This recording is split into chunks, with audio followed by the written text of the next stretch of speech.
सभी साथियों को राम राम नमस्कार। उम्मीद करता हूं आप सभी बहुत ही बढ़िया होंगे। इस वीडियो में हम बात करने वाले हैं कि कैसे आप एसएससी जीडी कांस्टेबल 2023-24 की न्यू वैकेंसी के लिए ऑनलाइन एप्लीकेशन फॉर्म फिल कर सकते हैं। आप सभी को पता है कि एसएससी की तरफ से एसएससी जीडी कांस्टेबल के लिए 26,146 पदों पर रिक्रूटमेंट नोटिफिकेशन रिलीज कर दिया, जिसके लिए पूरे भारत से कोई भी महिला पुरुष कैंडिडेट अप्लाई कर सकता है, जिसके लिए क्वालिफिकेशन 10th पास रखी गई है। तो इस वीडियो में हम आपको स्टेप बाय स्टेप बताने वाले हैं कि कैसे आप इसके लिए फॉर्म फिलअप कर सकते हैं। तो पूरी वीडियो को आप लास्ट तक जरूर देखिएगा, क्योंकि बहुत सारे बच्चे ऐसे होते हैं जो कि फॉर्म भरने में गलती कर देते हैं, जिसकी वजह से उनका फॉर्म एक्सेप्ट नहीं होता है। तो आप सभी पूरी डिटेल को एक बार देख लें, उसके बाद अगर आप फॉर्म फिलअप करेंगे तो आपका कोई भी गलती आपसे नहीं होगी और आपका फॉर्म भी एक्सेप्ट हो पाएगा।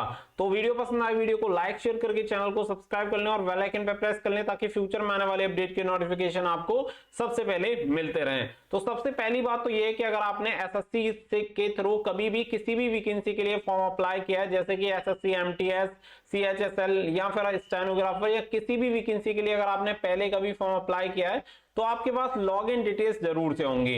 अगर आपके पास लॉगिन डिटेल्स हैं तो आप अपना यूजर नेम एंड पासवर्ड डाल के कैप्चा को एंटर करके यहाँ पे लॉगिन कर सकते हैं और एसएससी जीडी की वैकेंसी के लिए अप्लाई कर सकते हैं। बट अगर आपने कभी भी यहाँ पे किसी भी वैकेंसी के लिए अप्लाई नहीं किया और फर्स्ट टाइम एसएससी की वेबसाइट के थ्रू आप अप्लाई कर रहे हैं, तो आपको पहले यहाँ पे अपना रजिस्ट्रेशन करना पड़ेगा। इनकेस मान के चलिए अगर आपने रजिस्ट्रेशन किया हुआ है बट आपके पास आईडी और आपका पासवर्ड नहीं है, तो आप क्या कर सकते हैं, यहाँ पे फॉरगेट पासवर्ड पे क्लिक कर सकते हैं और अपना परमानेंट जो भी स्टेट है, जो भी डोमिसाइल है, वो आप सेलेक्ट करेंगे। उसके अकॉर्डिंग यहाँ पे स्टेट सेलेक्ट करेंगे और यहाँ पे अपना email ID and mobile number में से एक कोई भी चीज प्रोवाइड करा देंगे और उसे सबमिट कर देंगे।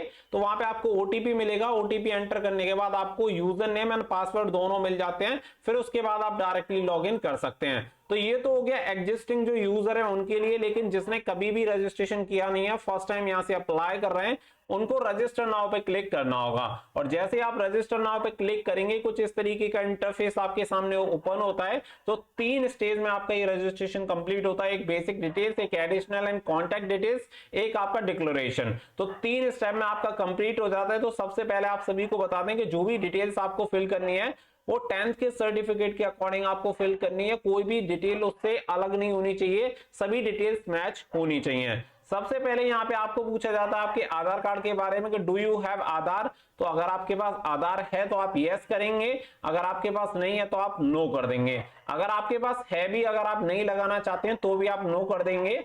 इसके अलावा फिर आपको मिलता है टाइप ऑफ आईडी। अगर आप आधार कार्ड नहीं लगाना चाहते हैं तो इसके अलावा आपको कोई एडिशनल आईडी लगानी पड़ेगी, जिसमें आपको ऑप्शन मिलता है driving licence, employer ID, PAN card, passport या स्कूल कॉलेज आईडी एंड आपके पास वोटर आईडी। इनमें से कोई भी एक यहाँ पे ऑप्शन आप चूज कर सकते हैं। उसकी डिटेल आपको आईडी नंबर में यहाँ पे फिल कर देनी है। इसके अलावा फिर आपका आता है नेम।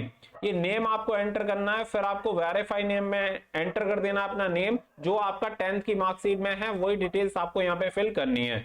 अगर आपने अपने नाम को कभी भी चेंज किया है तो आप यस करेंगे। अगर आपने अपने नाम में कभी भी किसी भी डॉक्यूमेंट में कोई परिवर्तन नहीं करवाया है तो आप नो करेंगे। बहुत सारे लोग ऐसे होते हैं जिनका नाम पहले कुछ और होता है, बाद में कुछ और करा लेते हैं, तो उनके लिए ऑप्शन है। बाकी का जनरली आपको ये ऑप्शन यूज नहीं करना है। अपना फादर्स नेम यहाँ पे एंटर करना है, जो भी आपकी 10th की मार्कशीट में उसी के अकॉर्डिंग यहाँ पे अपना फादर्स नेम यूज करेंगे। फिर आपको यहाँ पे वेरीफाई यानी दोबारा से अपना फादर्स नेम यहाँ पे एंटर करना है और फिर आपको डालना है यहाँ पे मदर्स नेम। तो मदर्स नेम भी आपका जो 10th की मार्कशीट है उसी के अकॉर्डिंग आपको एंटर करना है। फिर दोबारा से वेरीफाई करेंगे। फिर अपनी डेट ऑफ बर्थ यहाँ पे जो भी आपकी मैट्रिकुलेशन सर्टिफिकेट है उसके अकॉर्डिंग आपको डाल देनी है। फिर दोबारा से अपनी डेट ऑफ बर्थ यहाँ पे वेरीफाई करेंगे। फिर आपका आता है यहाँ पे मैट्रिकुलेशन, जो आपका एग्जामिनेशन है वो आपको यहाँ पे 10th की डिटेल यहाँ पे आपको डाल देनी है, जिसमें अपना एजुकेशन बोर्ड आपको सेलेक्ट करना है कि कौन से एजुकेशन बोर्ड से आपने अपनी 10th की क्वालिफिकेशन कंप्लीट की है। तो ये 10th के लिए स्पेशली बोला हुआ है, तो 10th की ही आपको डालनी है। फिर इसके अलावा दोबारा से आपको वेरीफाई करना है। अगर आप इसमें कुछ भी गलत डालेंगे तो ये लेगा नहीं, तो दोनों में यहाँ पे सेम होना चाहिए। फिर आपका आ जाता है रोल नंबर। तो रोल नंबर यहाँ पे जो भी 10th का रोल नंबर है वो यहाँ पे आपको एंटर कर देना है। याद रखिएगा 12th का नहीं करना है, 10th का यहाँ पे करना है, मैट्रिकुलेशन सर्टिफिकेट का। इसके अलावा फिर अपना दोबारा से रोल नंबर यहाँ पे एंटर कर देना, जहां पे भी आपको वेरीफाई का ऑप्शन देखने के लिए मिलता है। यानी कि सेम उसी चीज को रिपीट करना है, जिससे कि गलती होने के चांसेस आपके कम हो जाएं। फिर आपको पूछा जाता है ईयर ऑफ पासिंग, यानी 10th आपने कौन सी ईयर में पास किया वो आप यहाँ पे डालेंगे। फिर वेरीफाई ईयर ऑफ पासिंग आपको यहाँ पे डाल देनी है। फिर आपका आता है gender, male, female and transgender, जो भी आप वो डालेंगे और वेरीफाई जेंडर पे फिर दोबारा से आप सेलेक्ट कर देंगे। फिर आपका आता है लेवल ऑफ एजुकेशन क्वालिफिकेशन, यानी हाईएस्ट क्वालिफिकेशन आपसे पूछी जाती है कि आपने 10+2 कर रखा है यानी 12th कर रखा है, डिप्लोमा है या केवल मैट्रिकुलेशन 10th पास है आप, या ग्रेजुएट है, पोस्ट ग्रेजुएट है, पीएचडी है, आपने जो भी क्वालिफिकेशन हाईएस्ट क्वालिफिकेशन है वो आप यहाँ पे सेलेक्ट कर सकते हैं। फिर अपना मोबाइल नंबर आता है, फिर आपका वेरीफाई मोबाइल नंबर, दोबारा से मोबाइल नंबर एंटर कर देना है और वो मोबाइल नंबर डालना है जिसे आप यूज करते हो रेगुलर। इसके अलावा ईमेल आईडी और दोबारा से वेरीफाई ईमेल आईडी आपको एंटर यहाँ पे कर देनी है। और इसके सबसे लास्ट में आपको ऑप्शन पूछता है state union territory of permanent address, यानी जहां के आप मूल निवासी हैं वो वाला स्टेट आपको सेलेक्ट करना है, जहां के सर्टिफिकेट आपके बने हो, जहां का डोमिसाइल सर्टिफिकेट आपके पास हो वो स्टेट यहां पे सेलेक्ट कर लेंगे और सेलेक्ट करने के बाद इसे कर देंगे सेव और आगे का प्रोसेस आपको बताते हैं। नेक्स्ट पेज आपका ओपन हो जाता है जो कि आपका एडिशनल एंड कॉन्टैक्ट डिटेल्स का होता है। सेव करने के बाद आपका पेज ओपन होता है जिसमें आपको एडिशनल एंड कॉन्टैक्ट डिटेल्स आपको डालनी होती है। रजिस्ट्रेशन नंबर इसलिए दिखा रहा है क्योंकि मैंने पहले से रजिस्ट्रेशन यहाँ पे किया हुआ था, बट आपका रजिस्ट्रेशन नंबर सबसे लास्ट में डिक्लेरेशन के बाद दिखाएगा। अब इसमें आपको यहाँ पे कैटेगरी अपनी सेलेक्ट करनी है। अब जिस कैटेगरी में आप आते हैं, जो भी आपकी सेंट्रल की कैटेगरी है, यानी केंद्र में आप जिसमें आते होंगे, general, EWS, OBC, SC, ST, वो आपको सेलेक्ट करना है। फिर अपनी यहाँ पे नागरिकता अपनी सेलेक्ट करनी है। फिर यहाँ पे आइडेंटिफिकेशन मार्क्स आपको सेलेक्ट करना है और यहाँ पे आपको सेलेक्ट करना है कि अगर आप पीडब्ल्यूडी कैंडिडेट हैं, यानी कि आपको पर्सन विद बेंचमार्क डिसेबिलिटी है, तो आप यस करेंगे, अदरवाइज इसे नो कर देंगे। और क्योंकि आप सभी को पता है एसएससी जीडी कांस्टेबल के लिए पीडब्ल्यूडी की जो वैकेंसीज होती है वो नहीं होती है, दैट्स व्हाई यहाँ पे आपका नो ही रहेगा। इसके अलावा अगर आप यस करेंगे तो आपको यहाँ पे डिसेबिलिटी का टाइप बताना होगा। इसके अलावा यहाँ पे फिर आपका आता है परमानेंट एड्रेस। तो परमानेंट एड्रेस जो भी आपका डोमिसाइल में एड्रेस है, जो आपके डॉक्यूमेंट्स में है, वो एड्रेस यहाँ पे आपको फिल करना है। फिर अपना स्टेट आपका आ जाएगा तो स्टेट यहाँ पे आपको फिल करना है। फिर आपका जो डिस्ट्रिक्ट रहेगा वो डिस्ट्रिक्ट आपको यहाँ पे सेलेक्ट कर देना है। फिर अपना जो पिन कोड रहेगा, पिन कोड आपको यहाँ पे एंटर कर देना है। पिन कोड एंटर करने के बाद फिर आपको ऑप्शन पूछा जाता है is present address same as permanent address, यानी कि अगर आपका परमानेंट एड्रेस और प्रेजेंट एड्रेस दोनों सेम है तो फिर आप इस पे यस पे सेलेक्ट कर देंगे। अगर दोनों एड्रेस डिफरेंस हैं, यानी कि मान के चलो आप रहते तो अभी दिल्ली में है लेकिन आपका जो मेन एड्रेस है परमानेंट एड्रेस वो यूपी का है, तो उस कंडीशन में आप नो करेंगे और दिल्ली का प्रेजेंट एड्रेस यहाँ पे आप डाल देंगे। अगर दोनों ही कंडीशन में जैसे कि मान के चलो दोनों एड्रेस सेम है तो फिर आपको एज यहाँ पे यस पे क्लिक कर देना, जिससे आप ऊपर जो भी एड्रेस डालेंगे वो आपका यस हो जाएगा और यहाँ पे आपको फिर कर देना है सेव। और सेव करने के बाद फिर आप थर्ड पेज पे जिसमें आपका डिक्लेरेशन है उस पे चले जाते हैं। तो आगे बढ़ते हैं। अब 2 स्टेप हमारे कंप्लीट हो चुके हैं। सबसे लास्ट स्टेप आता है रजिस्ट्रेशन का डिक्लेरेशन, जिसमें आपको यहाँ पे पूछा जाता है कि आपने जो भी इंफॉर्मेशन दी है वो बिल्कुल सही होनी चाहिए अपनी नॉलेज में। तो यहाँ पे आई एग्री पे आपको क्लिक कर देना और क्लिक करने के बाद आपको कर देना फाइनल सबमिट। और जैसे ही आप फाइनल सबमिट करेंगे तो आपका क्या होगा कि आपको रजिस्ट्रेशन नंबर जैसे यहाँ पे दिख रहा है इसी तरीके से लास्ट में आपको रजिस्ट्रेशन नंबर दिखा देगा, जिसे आपको नोट डाउन कर लेना है और यहाँ उसका फोटो स्क्रीनशॉट वगैरह आपको लेके रख लेना है। और जो आपका पासवर्ड होगा वो पासवर्ड कहां पे भेजा जाएगा, वो आपको भेजा जाएगा आपकी ईमेल आईडी पे, जिसे आप यूज करने के बाद एक नया पासवर्ड क्रिएट कर सकते हैं। और जब आप उस पासवर्ड को चेंज कर लेंगे तो आपके पास रजिस्ट्रेशन आईडी यानी कि यूजर आईडी होगी और आपका पास पासवर्ड भी होगा। तो ये दोनों चीज आपके पास होंगी। इनकेस अगर आपको कोई भी दिक्कत आ रही है तो उसके लिए मैंने फॉरगेट पासवर्ड का ऑप्शन आपको बता दिया था, वहां पे फॉरगेट करके आप इसे कर सकते हैं। यहाँ पे केवल आपको फाइनल सबमिट करने की जरूरत है। तो यहाँ पे जैसे आप फाइनल सबमिट कर देंगे तो आप देखेंगे कि आपके मोबाइल पे या ईमेल आईडी पे इनमें से दोनों में से आपके पास ओटीपी जाएगा, तो दोनों पे ही आपका ओटीपी जा सकता है। तो आपको क्या करना है कि यहाँ पे जो भी आपका ओटीपी जाए वो ओटीपी यहाँ पे आपको एंटर कर देना है। और ये जो कैप्चा आपको दिख रहा है इस कैप्चा को यहाँ पे मैं एंटर कर दूंगा, तो कैप्चा मुझे यहाँ पे एंटर करना है। सेम इसी तरीके से आपको भी यहाँ पे एंटर करना पड़ेगा। तो अब मैंने यहाँ पे डाल दिया और मैं कर देता हूँ इसे फाइनल सबमिट। तो इस तरीके से मेरा यहाँ पे जो रजिस्ट्रेशन वाला पेज है वो कंप्लीट हो जाता है, प्रोसेस कंप्लीट हो जाता है। इसके बाद अब मेरा केवल एक ही स्टेप बचेगा, वो है अप्लाई करने का। तो वो अब आगे मैं आप सभी को बता देता हूँ कि कैसे आपको अप्लाई करना है। अब लॉगिन करने में आपको कोई दिक्कत नहीं आएगी। आपके पास यूजर नेम होगा उसे डालें, पासवर्ड डालें, पासवर्ड फॉरगेट भी आप कर सकते हैं, वो मैं ऑलरेडी प्रोसेस आपको बता चुका हूं। अब हमारा जो रजिस्ट्रेशन वाला प्रोसेस है वो हो चुका है कंप्लीट। तो आप लॉगिन करके इस वाले पेज पे आ जाएंगे तो कुछ इस तरीके का डैशबोर्ड दिखाएगा। यहाँ पे आपका नेम दिखा देगा जैसे कि मेरा यहाँ पे दिखा रहा है, और लेटेस्ट जो आपकी वैकेंसी निकली हुई है वो आपको दिखा देगा। तो सबसे ऊपर आप देख सकते हैं constable GD in central arm police force 2024 की जो वैकेंसीज हैं वो यहाँ पे निकली हुई हैं। और यहाँ पे मुझे ऑप्शन मिल जाता है अप्लाई का। तो मैं डायरेक्टली क्या करूंगा, अप्लाई पे एक बार क्लिक कर दूंगा। आपको भी सेम प्रोसेस को फॉलो करना है जो मैं स्टेप बाय स्टेप बता रहा हूं। आप सिर्फ उन्हीं प्रोसेस को फॉलो करिएगा, आपसे कोई भी गलती नहीं होगी और आपका एप्लीकेशन फॉर्म फिलअप हो जाएगा। तो यहाँ पे ये आपका जो डिटेल्स है वो आपकी डिटेल्स दिखा देगा। इस तरीके से आप अपनी डिटेल्स चेक कर सकते हैं। अब यहाँ पे होगा क्या, कुछ डिटेल्स आपकी ऐसी होंगी जो कि ऑलरेडी फिल्ड होंगी, यानी कि पहले से भरी हुई होंगी, क्योंकि जब आपने रजिस्ट्रेशन किया है तो वहां से काफी सारी डिटेल को ऑलरेडी फैच कर लिया जाएगा। बाकी की कुछ इंफॉर्मेशन ऐसी है जो कि यहाँ पे मैनुअली आपको दोबारा से भरनी होंगी, जो कि अभी तक आपने भरी नहीं है। जैसे कि यहाँ पे आपको पूछेगा कि आप एक्स सर्विसमैन हैं या नहीं। अगर आप एक्स सर्विसमैन हैं तो यस करेंगे, अदरवाइज नो कर देंगे। इसके अलावा जब आप नीचे स्क्रॉल करेंगे तो यहाँ पे आपको पूछेगा वेदर सीकिंग एज रिलैक्सेशन। जैसे कि अगर आप किसी भी रिजर्व कैटेगरी से बिलोंग करते हैं, ओबीसी एससी से, और अगर आपको एज रिलैक्सेशन चाहिए तो आप इसमें यस कर देंगे और वहां पे आपको कैटेगरी पूछेगा कि कौन सी कैटेगरी में आपको चाहिए। तो यहाँ पे जैसे कि आप सभी को बता दें कि मैंने जनरल कैटेगरी में अपना फॉर्म फिल किया, तो यहाँ पे मेरी कैटेगरी तो दिखाएगा नहीं, क्योंकि यहाँ पे क्या है कि केवल एक जो आपको गुजरात दंगे हैं वो वाला ऑप्शन यहाँ पे हो सकता है, तो वो मैं यहाँ पे सेलेक्ट कर लूंगा। तो मैं इससे बिलोंग नहीं करता हूं, मुझे एज रिलैक्सेशन चाहिए नहीं, तो मैं यहाँ पे नो कर दूंगा। इसके अलावा यहाँ पे आपसे पूछेगा क्या आप एनसीसी कैंडिडेट हैं। अगर आपके पास एनसीसी है और आप एनसीसी कैडेट हैं तो आपको क्या है कि यहाँ पे यस कर देना है। और अगर आप यस करेंगे तो आपसे टाइप ऑफ एनसीसी सर्टिफिकेट आपसे पूछा जाएगा। तो आपके पास जिस टाइप का सर्टिफिकेट है, एनसीसी सी सर्टिफिकेट, बी या ए, तो आप वो वाला सर्टिफिकेट यहाँ पे चूज कर लेंगे। जैसे कि सी सर्टिफिकेट यहाँ पे कर लेंगे। फिर इसके अलावा नीचे आप सभी को पूछेगा तो वेरीफाई आपको कर देना है, दोनों में सी सर्टिफिकेट आपको डाल देना है। अब मेरे पास एनसीसी का सर्टिफिकेट नहीं है, दैट्स व्हाई मैं कर दूंगा इसे नो। इसके अलावा फिर आपसे एग्जामिनेशन सेंटर्स यहाँ पे पूछे जाएंगे, तो 3 एग्जामिनेशन सेंटर आप अपने अकॉर्डिंग यहाँ पे चूज कर सकते हैं। पहला मैं चाहता हूं कि मेरा सेंटर हो आगरा में, इसके अलावा फिर मैं दूसरा चूज करूंगा प्रयागराज चल जाएगा। फिर इसके अलावा तीसरा मैं चाहूंगा कि मेरा कानपुर में हो। तो ये मैंने 3 एग्जामिनेशन सेंटर यहाँ पे चॉइस मैंने दे दी है। फिर इसके अलावा यहाँ पे आपको पूछेगा medium of computer based examination, यानी कि जो आपका कंप्यूटर बेस्ड एग्जामिनेशन होगा ऑनलाइन, वो आप हिंदी में देना चाहते हैं या फिर इंग्लिश में या किसी अन्य भाषा में। तो इसके अकॉर्डिंग आपको सेलेक्ट कर लेना है, क्योंकि टोटल यहाँ पे आप देख सकते हैं कि ये भाषाएं आप सभी को देखने के लिए मिल जाएंगी। शायद 13 या 15 भाषाओं में अब आपका एग्जामिनेशन होगा। तो इनमें जिस भाषा में भी आप अपना एग्जाम देना चाहते हैं वो भाषा आपको सेलेक्ट कर लेनी है, क्योंकि पहले आपका बाइलिंगुअल पेपर हुआ करता था, आप सभी को अच्छे से पता है, केवल हिंदी और इंग्लिश में पेपर आता था। लेकिन अब इन लैंग्वेजेस को भी यहाँ पे ऐड कर दिया है। अब मुझे अपना पेपर देना है हिंदी में, तो मैं यहाँ पे हिंदी सेलेक्ट कर लूंगा और दोबारा से वेरीफाई करके फिर से इसे हिंदी कर दूंगा। फिर यहाँ पे डोमिसाइल पूछेगा कि कौन से स्टेट के आप निवासी हैं, कौन से स्टेट के सर्टिफिकेट हैं आपके पास प्रूफ करने के लिए कि हम इस राज्य के निवासी हैं। तो मैं यहाँ पे सेलेक्ट करूंगा उत्तर प्रदेश, क्योंकि मैंने रजिस्ट्रेशन करते टाइम पे भी उत्तर प्रदेश किया था। और यहाँ पे फिर दोबारा से मेरा यहाँ पे डोमिसाइल सर्टिफिकेट कंफर्मेशन के लिए पूछेगा, तो कंफर्मेशन फिर मैं यूपी डाल दूंगा।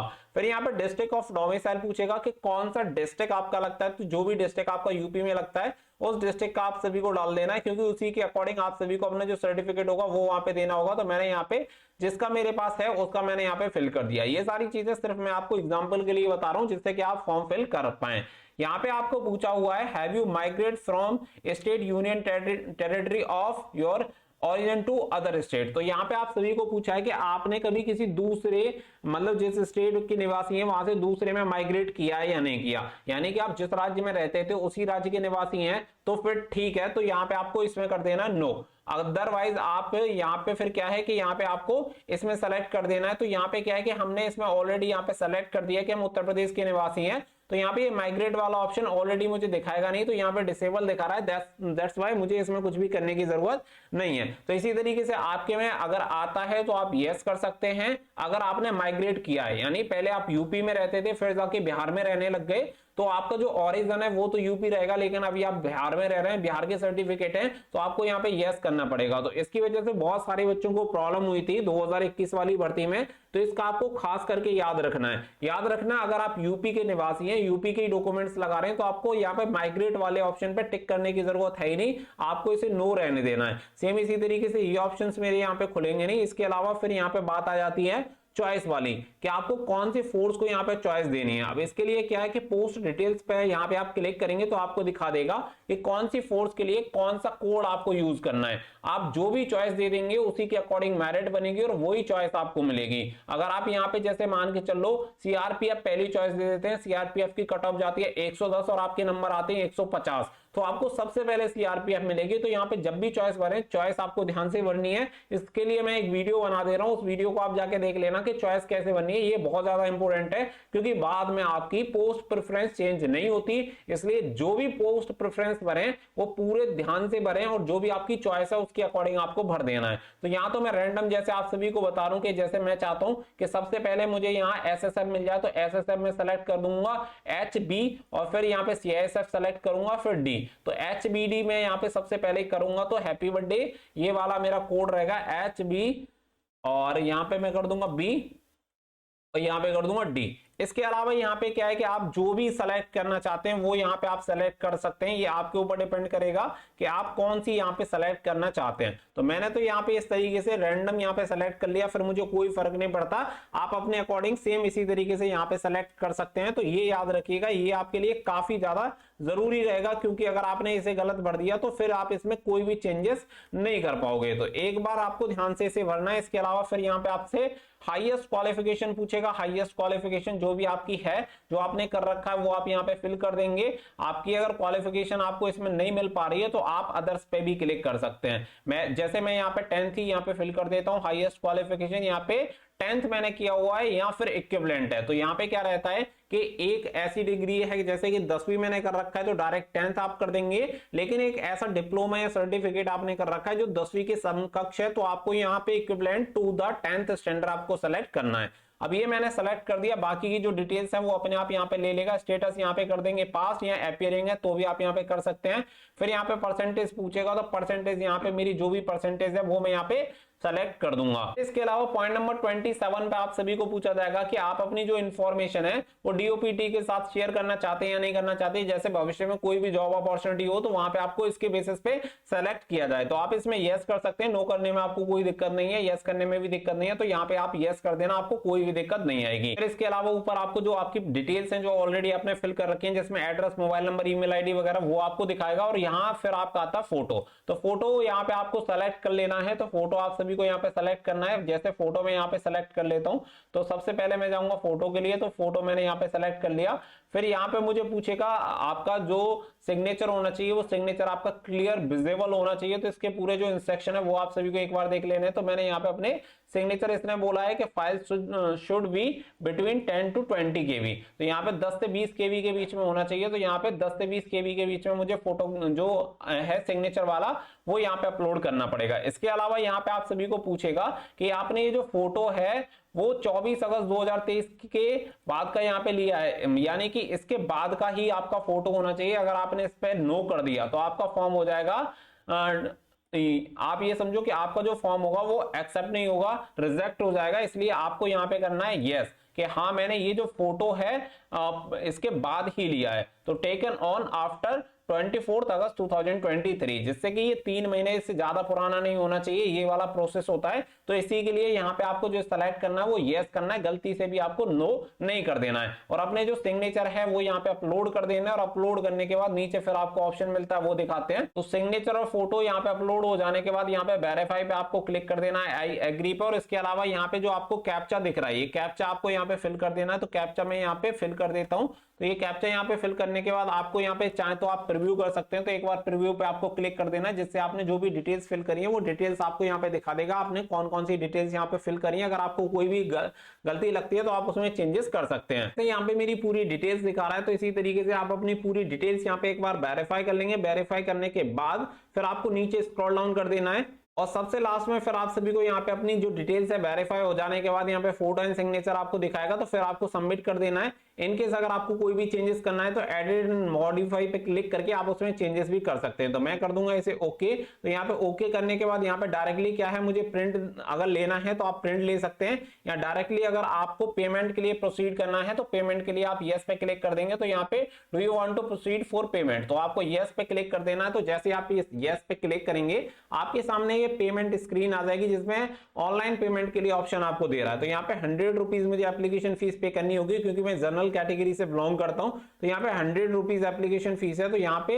सबमिट पे आपको क्लिक कर देना ऑनलाइन पे क्लिक करने के बाद। जैसे आप इस पे क्लिक करेंगे तो ये सभी इंटरफेस आपको दिए जाते हैं, यानी ये ऑप्शंस दिए जाते हैं जिससे कि आप अपना पेमेंट यहाँ पे कंप्लीट कर सकते हैं स्टेट बैंक के डेबिट कार्ड से या अदर बैंक के डेबिट कार्ड से, क्रेडिट कार्ड से, एसबीआई नेट बैंकिंग से, या फिर यूपीआई के थ्रू भी आप अपना पेमेंट कंप्लीट कर सकते हैं। जैसे मैंने यहाँ पे यूपीआई क्लिक कर लिया, तो यूपीआई क्लिक करने के बाद आप यहाँ पे क्या है क्यूआर कोड पे अगर सेलेक्ट कर लेंगे तो केवल आपको क्यूआर कोड यहाँ पे स्कैन करना होगा, और क्यूआर कोड जैसे ही आप स्कैन करेंगे आपकी फीस यहाँ पे कंप्लीट हो जाएगी। और फीस कंप्लीट हो जाने के बाद आपका एप्लीकेशन फॉर्म हो जाएगा कंप्लीट, जिसके बाद आप डायरेक्टली जाके प्रिंट ले सकते हैं। तो ये प्रोसेस होता है फॉर्म को अप्लाई करने का। यहाँ पे सिंपल आपको सिर्फ इसे एक बार स्कैन करना, और स्कैन करने के बाद आपका एप्लीकेशन फॉर्म हो जाएगा कंप्लीट। तो इस तरीके से आप अपना एप्लीकेशन फॉर्म फिलअप कर सकते हैं। पूरा प्रोसेस मैंने आप सभी के साथ शेयर कर दिया। उम्मीद करता हूं कि अब आपको कोई भी दिक्कत नहीं होगी और इस तरीके से जाके आप अपने एप्लीकेशन फॉर्म को फिल कर पाएंगे। तो आई होप वीडियो जरूर पसंद आई होगी, तो वीडियो को लाइक शेयर कर देना और चैनल को सब्सक्राइब कर लेना, ताकि फ्यूचर में आने वाली हर एक अपडेट का नोटिफिकेशन आपको सबसे पहले मिलता रहे। मिलेंगे नेक्स्ट वीडियो में, फिलहाल के लिए बस इतना ही। So thank you for watching. जय हिंद, जय भारत।